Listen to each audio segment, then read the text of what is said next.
কিছু নারী কত বোকা দেখেন। নারী জানে যে পৃথিবীর ইতিহাসে কখনো কোনো নারী পুরুষকে ঠকিয়ে জিততে পারে নাই।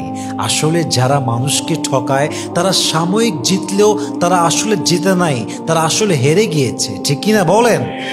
মাথায় রাখবেন, আপনি যাকে আঘাত দিচ্ছেন, যাকে আপনি ঠকাচ্ছেন, আসলে তাকে আপনি ঠকাচ্ছেন না, বরং তাকে ঠকাবার নাম করে আপনি নিজেই প্রত্যেক দিন ঠকতেছেন। ঠিক কিনা বলেন?